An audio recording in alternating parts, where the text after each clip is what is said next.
Welcome back to Morning Joy, where truth matters. I'm your host, Keith Downey, and very excited to introduce our next guest. You may have heard him a little bit before if you've listened to Morning Joy, but we have president of Annunciation Radio, speaker, I mentioned contributor of Morning Joy, and author, Mr. Dave Vacheresse. Good morning. Good morning, Keith. How are you? I'm doing well. Better than I deserve, for sure.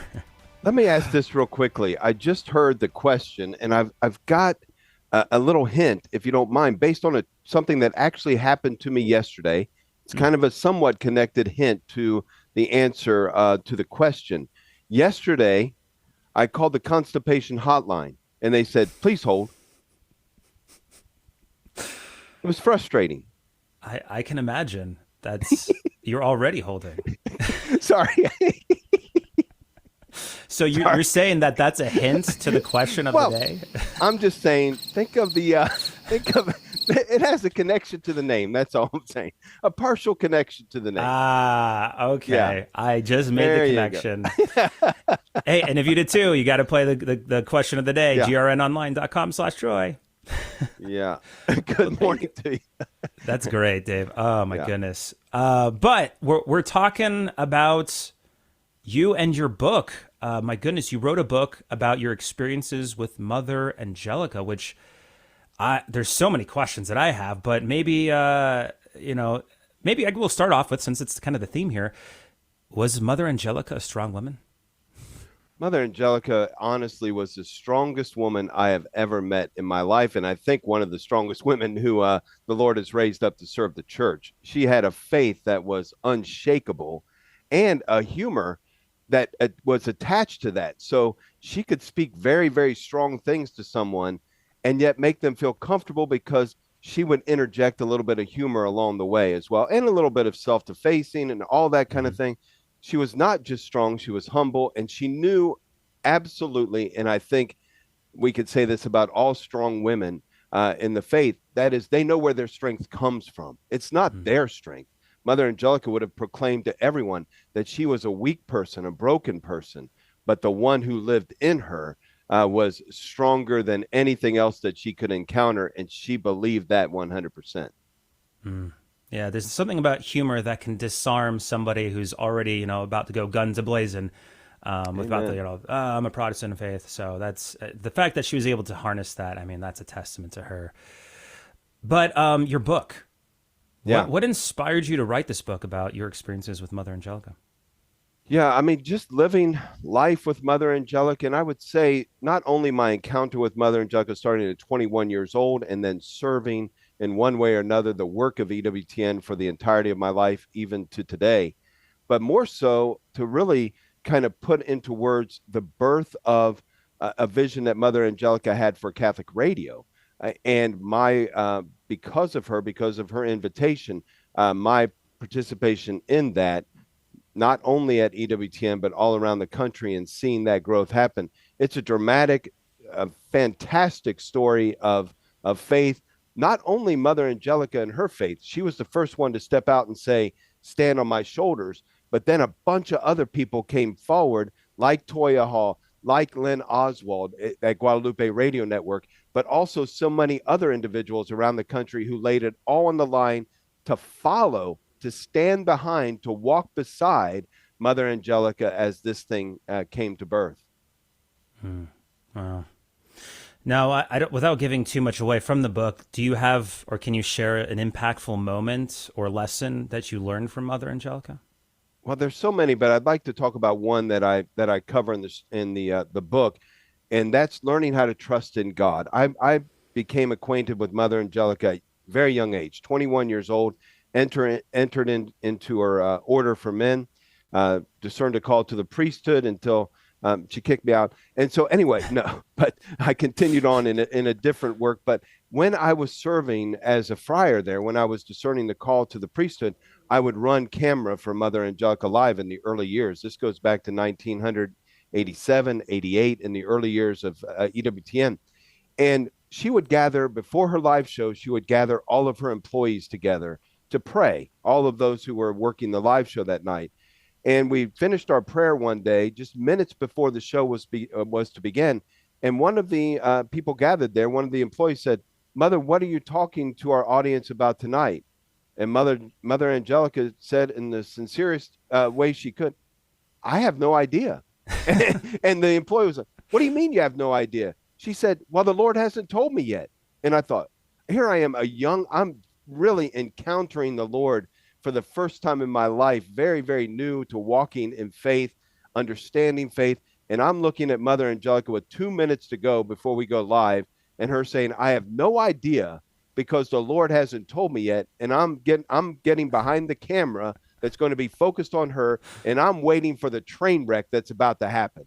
I thought, how can someone get on a national television, get on national television with a national television audience with no idea what they're about to talk about? And this is going to be an absolute disaster. So I settled behind my camera and I waited for it all to unfold. Gave the countdown: 5, 4, 3, 2, 1. Mother Angelica, the cameras come on and her face lights up, her countenance changes, and she gives the most extraordinary presentation of the gospel that I'd ever heard in my life. And she set up everything for the program that would unfold that evening without having any idea 2 minutes before that what she was going to say. It was incredible to see her confidence in the Lord. And I later thought, as I heard them talking about Jesus and saying he was not like the scribes and the Pharisees because he taught with authority. What I saw in Mother Angelica was she taught in authority because she was always waiting for the Lord. She was always waiting to see what he wanted her to say, and she was faithful to do that thing and wait until he had something for her to say and then present it with absolute confidence. She preached the gospel. She taught us in a way that expressed that she had authority from Jesus because she trusted completely in him. Wow, that is Yeah, that is it changed my life. It really did. Just watching that, going, how can someone be that confident that the Lord is going to use them, and just wait until He's ready to share it, even if it's at the last second. I mean that whew, you know, faith in over fear is the, I mean, obviously that's the title of your book, but that, yeah, that would scare me. I don't know how you handled that, Dave, with so, I Yeah, mean, whew. I've asked for that gift ever since, and I'll be honest with you, it is the way that I approach the things that I get to do on the air. Hmm. The Lord has allowed me to operate in that same way, not in that same measure, obviously, but in that same way to wait on Him and to kind of unpack what He wants me to say, even as I'm doing it. Even for my word of the day, I simply sit down in front of a microphone.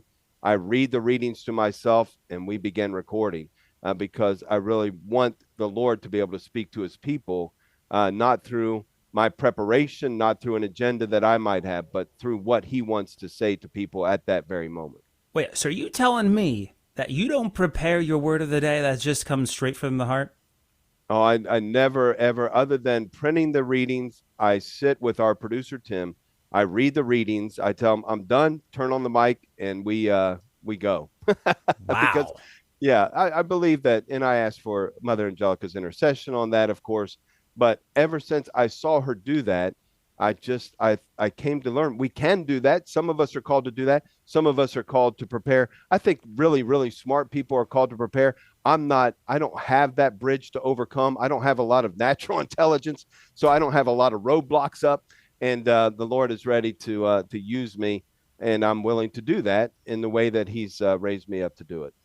Wow, that's incredible, Dave. I mean, yeah, if anything, we could take away that trust is strength, and in trust in our Mm. Lord is ultimate strength. So, and that's seen with Mother Angelica, and then obviously you as well. Not preparing, that's impressive, but obviously it's from the glory of God. What, you know, speak going back to the book, what was the most challenging part of writing about those personal experiences, if there were any? Yeah, I would say, well, let me just say the book was 10 years in the making, 10, 12 years in the making. I could not write it. I kind of had an idea. I had a thought of what I wanted to write about. I had writer's block forever, and I tried 100 different things. And one day, and there's more to this story, but one day, a heavenly friend of mine, Pope John Paul I, Albino Luciani, I asked him for his help in writing this book and I had it written in 2 weeks. He assisted me, and I had everything written out. I knew exactly how it was supposed to be written. I knew the chapters that I was supposed to write about, and I sat down after years and years of struggling with it. And I really believe through his intercession, I was able to get it done and to tell this story that I think is worth telling. There are a lot of stories worth telling. I don't know that there's a better story than Mother Angelica. Obviously, lots of people have interacted with her as well. Mine is particular to Catholic radio and the building up of that, but also just the overcoming in my life of fear, anxiety, depression, all of that through my relationship with her. Wow. So yeah, your book is Faith Over Fear, Lessons from My Life with Mother Angelica. Where can people get the book aside from winning our weekly prize for the question of the day? Go to daveswordoftheday.org. daveswordoftheday.org. You'll see all my word of the days up there, but in addition, there's a link to order the book on Amazon, on Barnes & Noble, and a couple of other places as well. daveswordoftheday.org. Awesome. daveswordoftheday.org. I think I've got it now. It's perfect. No apostrophe, just Dave's Word of the Day. Got it. Yeah. Well, perfect. Wow. I mean, thank you so much for coming on and sharing your story of Mother Angelica. It's always inspiring, not only to hear these types of stories, but also from you, Dave, because, I mean, we get the word of the day every single weekday. And now that I know that there's no preparation that goes into it, I mean, it's even more impactful, I think.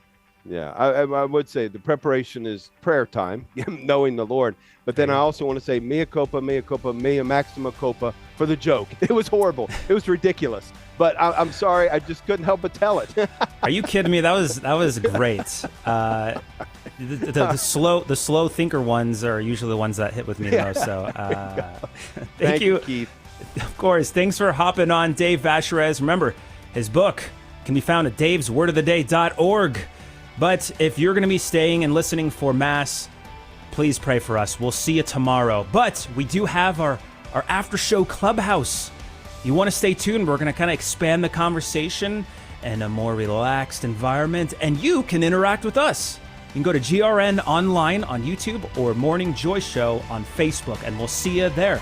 Or we'll see you tomorrow. God bless. This has been Morning Joy, where truth matters, hosted by Keith Downey. Take some joy with you today. Visit grnonline.com/joy to listen again, share a segment, or answer the question of the day. That's grnonline.com/joy.